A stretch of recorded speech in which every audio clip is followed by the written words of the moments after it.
all that. In fact, you're also going to hear that Gary and Melody had to buy Emily and her husband the house up in Tennessee where they live. There was a lot of turmoil in this family. But jumping on the Farris wheel, first off, who is Melody? Melody was born in 1960, and she was born in Smyrna, Tennessee. And she had a somewhat unusual upbringing, especially for that point in time. Melody was very little, and they moved from Smyrna and moved to Tullahoma. You already heard a little bit about Tullahoma. It's actually where Melody was arrested. That's where Martha Jane lives. That's where Rusty lives. And I'll talk a little bit more about all those people. They moved to Tullahoma, and Melody and her mother, Kay, lived with Melody's grandparents. And that went on for a few years, and eventually Kay Walker met a man named Carl Walker, and they got married. And then they continued, once they were married, they bounced around a little bit. They went from Tullahoma to Nashville, Nashville to Florence, Florence back to Nashville, just kind of bouncing around this North Alabama, central Tennessee and back down area, just moving around. Then when Melody was a teenager, they finally settled in Florence, Alabama. It's in the north. You've probably heard of Muscle Shoals. It's right there. And that's where eventually Melody started going to high school, was in that area. And so now you're like in the mid-70s, and that's actually when Melody meets Gary Farris. They met when they were 16 years old. They didn't go to the same high school. They actually met through mutual friends at the same church, and they began dating. And they dated through high school, and then in 1970, they got married. So if the 1960, I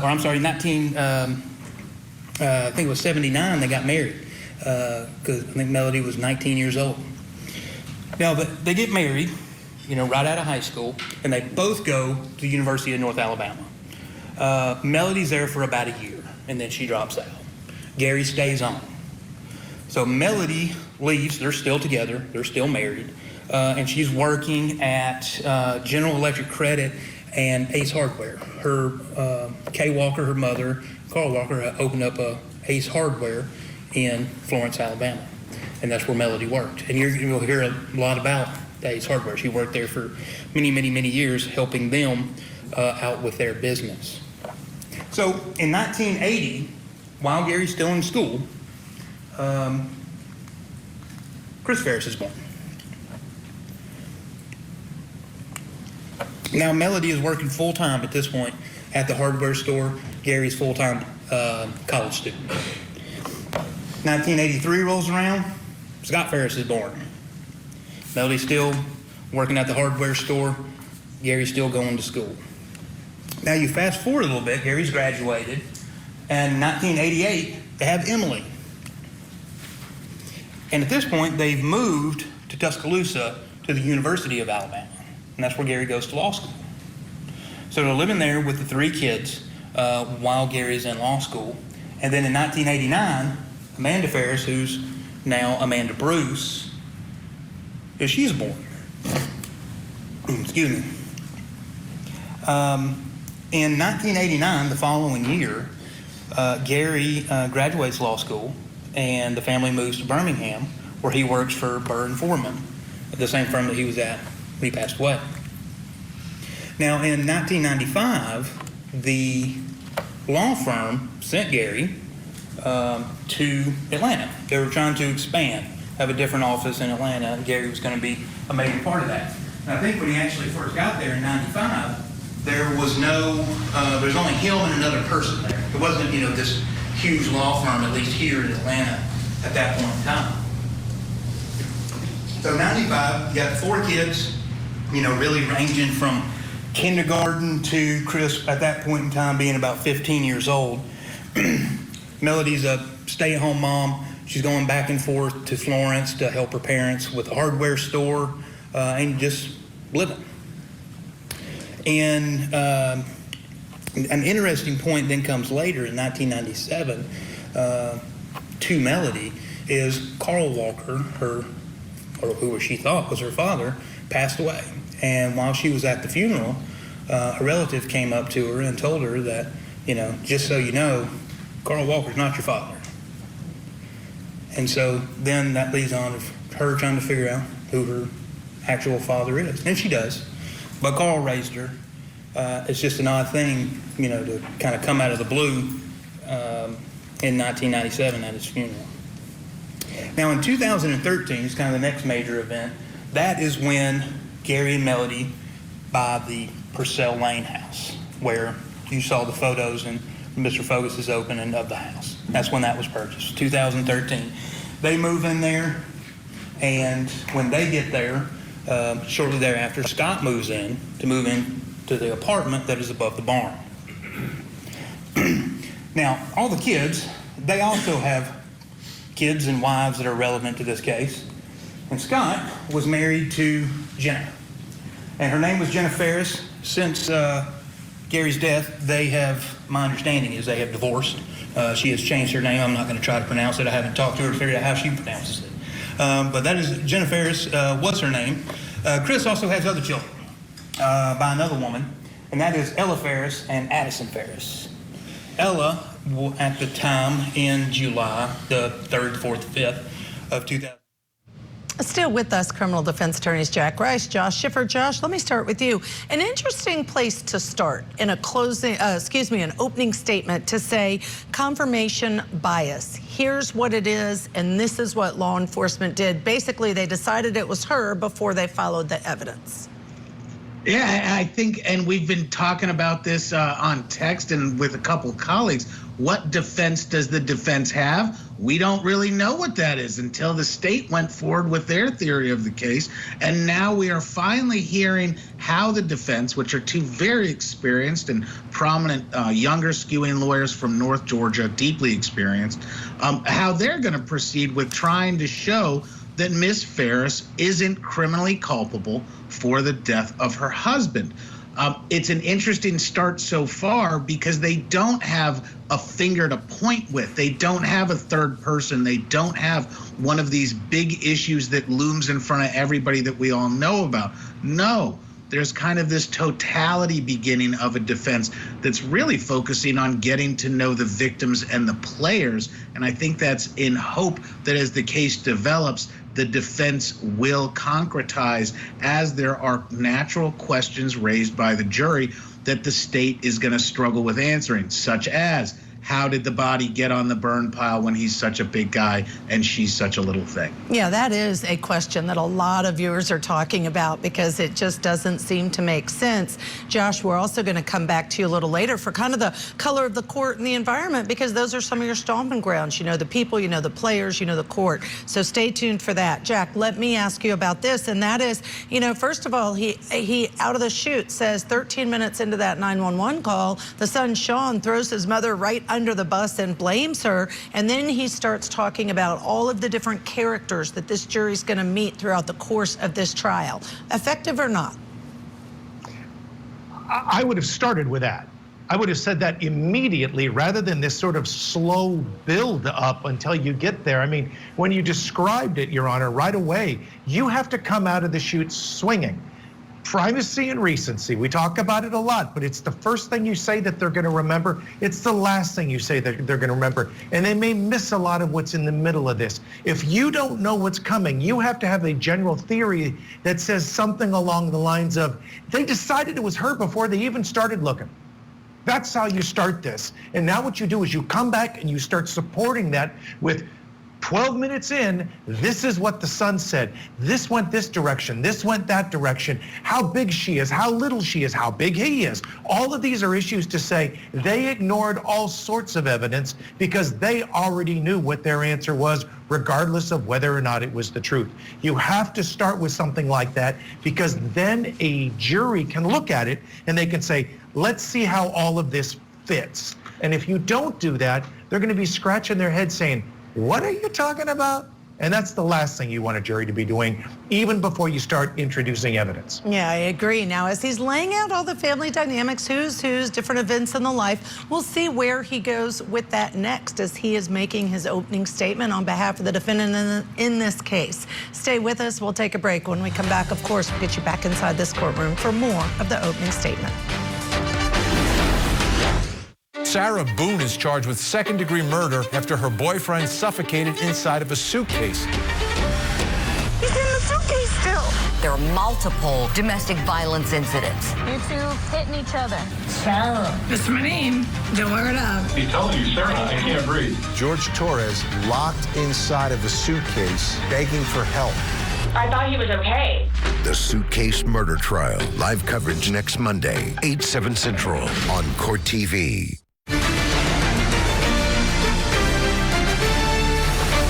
We are bringing you the burn pile murder trial for Georgia mom Melody Walker Farris. She is charged with murdering her husband Gary and then burning his remains on their property. We're going to go right back into court now where we left off with the defense team's opening statement. And Addison was over at Melody and Gary's house on the 5th, or I'm sorry, on the 4th. She came over after the lake. And I'll go through the timeline. Emily, this is Chris Payne, with the prior difficulties of the family. Chris Payne was a little bit of that. And Amanda is married to Chad. Chad's the one I was telling you about. He's the one who talked about the Farris wheel and about how there's always something going on, and basically this family is like a soap opera. That is Chad. And Chad also has a daughter by another woman, and her name is Cameron Bruce.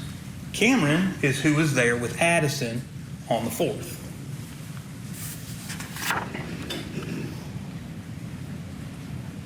Now, let's talk about the timeline. So, you already heard a lot about the burn pile, so Gary did start the burn pile on July 3rd. Okay, we know that. That's a fact. Also, a couple of other interesting things happened. Addison and Cameron don't live in Georgia. All right? Those are Chris's children. Or Ella and Addison do not live in Georgia. They live in Maine. On July 3rd, they flew in to Hartsville Jackson. Chris went and picked them up, and they drove up. They came to Melody and Gary's house. Ella had already been dropped off at Emma's house, and Addison came with Chris to see Melody and Gary. And they see both Melody and Gary. Now it is, and I'll go into it more here in a moment, there is some contention about what Addison says, how the house was on the 4th, but we'll talk about that here in a minute. Now on the 4th, that is when Melody goes to Lake Lanier. We actually, you'll see, and the evidence will show that we've got a parking receipt. I actually got two things. We've got a parking receipt from Lake Lanier that shows the time that she went in. There's also a ATM slip that was in her card that we got photographs of to show that her withdrawing money, and that was on the 3rd. And we'll talk about those here more in a minute. July 4th, that is when Addison and Cameron spend the night at the house. Now, Cameron and Addison, the evidence show they have two different versions of events about how it was. Addison's more, it was kind of weird.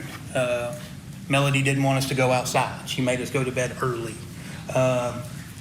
Cameron will testify that they did go outside. They went and saw the horses. Nothing was weird. We actually snuck out of the house at 10 o'clock, went to the hot tub, were in the hot tub for a while, came back in, went to bed. Nothing really out of the normal. The reason, and you'll also see that some evidence from Addison. There's a text message to Melody from Addison that says, hey, can we spend the night tonight on July the 3rd? And Melody responds, says, no, not tonight. And we'll have to uncover the reason for that, do the evidence. I don't want to speculate here as to what that was. But we do know that that is true. She said, no, not tonight. And she spent the night the following night after they got back from Lake Lanier. On July 5th, that is where things with this case get interesting. The remains are found on the burn pile. Now, that day started, Melody grocery shopping, the kids are there. But to sum it up, what it's really going to show is the girls wanted to ride the RTV. Melody says, go downstairs and ask your grandpa. They called him Big Daddy. Go downstairs and ask him. He's not there. I don't know where he is. So they start looking for him. Eventually, Amanda comes over because what originally the plan was is Melody, Amanda, Addison, and Cameron, they were going to have a day together. They were probably going to go eat lunch. Had talked about potentially going to get their nails done and basically just having a girls' day together. Now, when Amanda got there, they all began looking around the house. Can't find him. Gary's nowhere to be found. His car's still there. But none of this is super out of normal. Gary was a workaholic. Sometimes he would take Uber so he didn't have to drive. He essentially would be gone, for days. He may come home, he may not. And we'll get into their relationship here in a minute. So no alarms were really raised at this point. Now, Scott comes over, and that's where things do get interesting. When Scott gets there, he comes in the house and immediately goes downstairs after proclaiming to the family something along the lines of, "Where's the gun?" And he goes downstairs, then returns and says, "The gun's gone." Now let's talk about this gun. I call it the magic gun because Scott Farris is the only person to ever see this gun. There's nobody else, it's only him. You'll hear evidence that he found it in the drawer while he was looking for a remote to help the DirecTV man. And then he found the gun. He gives a very detailed description of it. And that's it. Nothing else.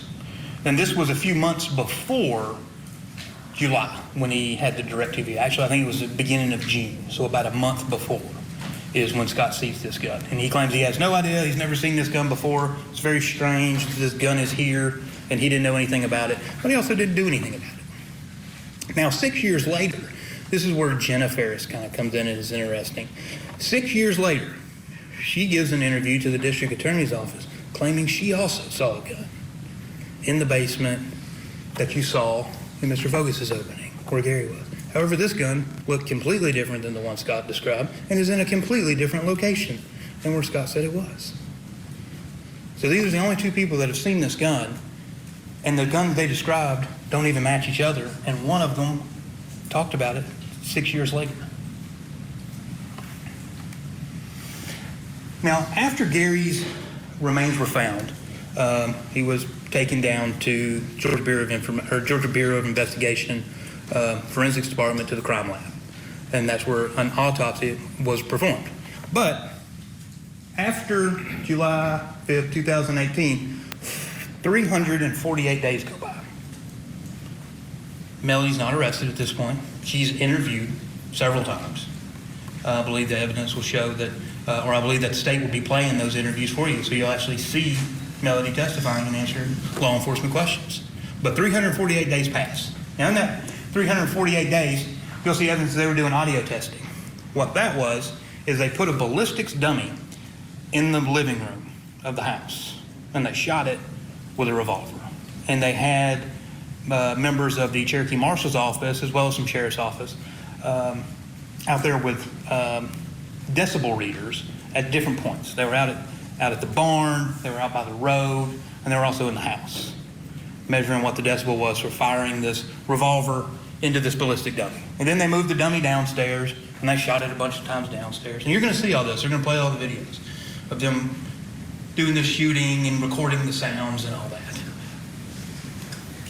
Diving in the lake, you're going to see they brought out the Cherokee Sheriff's Department to dive into the lake to see about where the gun was. Didn't find anything.